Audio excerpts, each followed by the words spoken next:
નમસ્કાર ખેડૂત મિત્રો, યોજના અપડેટ ચેનલમાં તમારું સ્વાગત છે।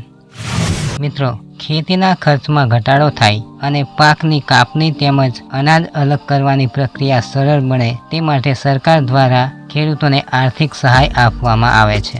વર્ષ 2026 માટે સરકાર દ્વારા થ્રેસર સહાય યોજના અંતર્ગત ખેડૂતોને મોટી સબસિડી આપવામાં આવી રહી છે। જો તમે પણ ખેતી માટે નવું થ્રેસર ખરીદવાનું વિચારી રહ્યા છો તો આ વિડીયો તમારા માટે ખૂબ જ મહત્વનો છે। આજે આપણે આ વિડીયોમાં જાણીશું કે યોજના શું છે, કેટલા ટકા સહાય મળશે, કયા ડોક્યુમેન્ટો જોઈશે અને અરજી કેવી રીતે કરવાની। વિડીયો પૂરો જોજો જેથી કોઈ માહિતી છૂટી ના જાય। તો સૌથી પહેલાં વાત કરીએ યોજના શું છે અને તેનો મુખ્ય હેતુ શું છે। તો મિત્રો, સૌથી પહેલાં એ સમજીએ કે થ્રેસર શું છે। તો થ્રેસર એ પાકમાંથી દાણા અલગ કરવાનું એક આધુનિક મશીન છે। ઘઉં, જીરા, ચના, સોયાબીન અને મગફળી જેવા પાકો માટે આ મશીન ખૂબ જ ઉપયોગી સાબિત થાય છે। ગુજરાત સરકારના કૃષિ વિભાગ દ્વારા ખેડૂતોને આધુનિક ખેતી તરફ વાળવા માટે અને ખેતીના સાધનોની ખરીદી પર બોજ ઘટાડવા માટે આ ખેડૂત પોર્ટલના માધ્યમથી આ યોજના અમલમાં મૂકવામાં આવી છે। વાત કરીએ આ યોજનાના મુખ્ય હેતુઓ શું છે। તો પહેલું તો ખેતીમાં આધુનિક મશીનરીનો ઉપયોગ વધારવો, બીજું મજૂરીના ખર્ચમાં અને સમયમાં મોટો ઘટાડો કરવો, ત્રીજું સમયસર પાકની પ્રક્રિયા પૂરી કરી ખેડૂતોની આવકમાં વધારો કરવો।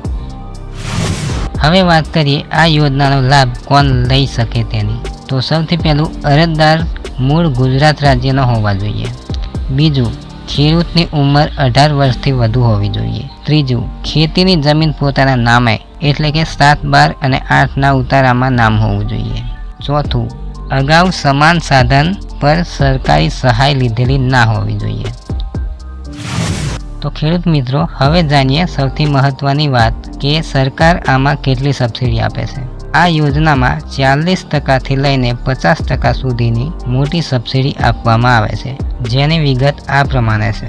પહેલું, સામાન્ય જાતિના ખેડૂતો માટે જેની પાસે 2 હેક્ટરથી વધુ જમીન હોય તેવા ખેડૂત। તો 20 HP સુધીના ટ્રેક્ટર માટે 40% અથવા મહત્તમ 25,000 રૂપિયા, 20 HP થી 35 HPના ટ્રેક્ટર માટે 40% અથવા મહત્તમ 30,000 રૂપિયા, 35 HP થી વધુ કેપેસિટીવાળા ટ્રેક્ટર માટે 40 અથવા મહત્તમ 80,000 રૂપિયા અને મોટા કદના થ્રેસર માટે 40% અથવા મહત્તમ 2 લાખ રૂપિયા સુધીની સહાય મળે છે। બીજું, નાના અને શ્રીમંત ખેડૂતો જેની પાસે 2 હેક્ટરથી ઓછી જમીન હોય એવા।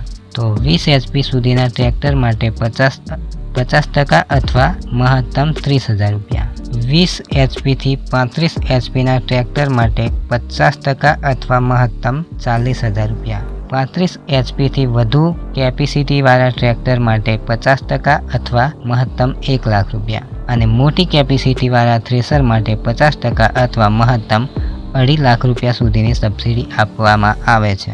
ટૂંકમાં કહીએ તો થ્રેસરના પ્રકાર તમારી પાત્રતાના આધારે તમને 25,000થી લઈને 2.5 લાખ સુધીની સહાય મળી શકે છે। હવે વાત કરીએ જરૂરી દસ્તાવેજોની। તો ઓનલાઈન ફોર્મ ભરતી વખતે તમારે નીચે મુજબના દસ્તાવેજો સાથે રાખવાના રહેશે। પહેલું, આધાર કાર્ડ, બીજું જમીનના 7, 12 અને 8ના ઉતારા, ત્રીજું બેંક પાસબુક અથવા કેન્સલ ચેક, ચોથું ખેડૂતનો ચાલુ મોબાઈલ નંબર, પાંચમું જાતિનો દાખલો જો લાગુ પડતો હોય તો, છઠ્ઠું રેશન કાર્ડ અને પાસપોર્ટ સાઇઝનો ફોટો, સાતમું ટ્રેક્ટરની RC બુક। મિત્રો, આ ખાસ યાદ રાખજો કારણ કે થ્રેસર ટ્રેક્ટરથી ચાલે છે એટલે ટ્રેક્ટરની વિગત આપવી જરૂરી છે। હવે વાત કરીએ ઓનલાઈન અરજી કરવાની પ્રોસેસ। તો આ યોજનામાં અરજી કરવાની પ્રક્રિયા સંપૂર્ણપણે ઓનલાઈન છે। તમે આ સ્ટેપ્સ ફોલો કરીને જાતે પણ અરજી કરી શકો છો। પહેલું, સૌપ્રથમ તમારા મોબાઈલ કે કમ્પ્યુટરમાં ક્રોમ બ્રાઉઝર ખોલીને ગુજરાત સરકારની સત્તાવાર વેબસાઇટ iKhedootgujarat.gov.in પર જાઓ। બીજું, હોમ પેજ પર કૃષિ મશીનરી સહાય વિભાગ પસંદ કરો। ત્રીજું, તેમાં થ્રેસર સહાય યોજના 2026 શોધીને તેની સામે અરજી પર ક્લિક કરો।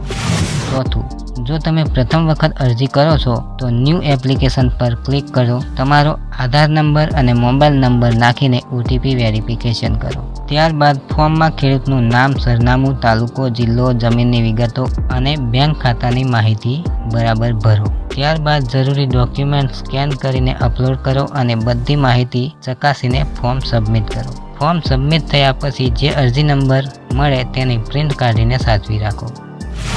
હવે વાત કરીએ વારંવાર પૂછાતા પ્રશ્નો વિશે. તો ખેડૂતોના મનમાં ઉઠતા કેટલાક સામાન્ય પ્રશ્નોના જવાબ પણ જાણી લઈએ. તો સૌથી પહેલો પ્રશ્ન, સહાયના પૈસા ખાતામાં ક્યારે આવે છે? તો એનો જવાબ છે ઓનલાઈન અરજીની ચકાસણી અને મંજૂરી મળ્યા બાદ 30 થી 60 દિવસની અંદર ડાયરેક્ટ બેનિફિટ ટ્રાન્સફર DBT દ્વારા સીધા તમારા બેંક ખાતામાં જમા થાય છે. બીજો પ્રશ્ન, શું ઓફલાઈન અરજી થઈ શકે? તો એનો જવાબ છે ના. આ પ્રક્રિયા સંપૂર્ણપણે ઓનલાઈન છે, પરંતુ વધુ માહિતી માટે તમે તમારી તાલુકા કૃષિ કચેરીનો સંપર્ક કરી શકો છો. તો ખેડૂત મિત્રો, મજૂરોનો ખર્ચ બચાવવા અને આધુનિક ખેતી અપનાવવા માટે આ યોજના એક ઉત્તમ તક છે. સામાન્ય રીતે આ યોજનાના ફોર્મ ભરાવાનું રવિ સિઝનની આજુબાજુ શરૂ થાય છે. જ્યારે પણ ફોર્મ ભરાવાનું શરૂ થશે તો તમને આ ચેનલ યોજના અપડેટ પર આની અપડેટ મળી જશે. એટલે આ ચેનલને સબસ્ક્રાઈબ કરી રાખો.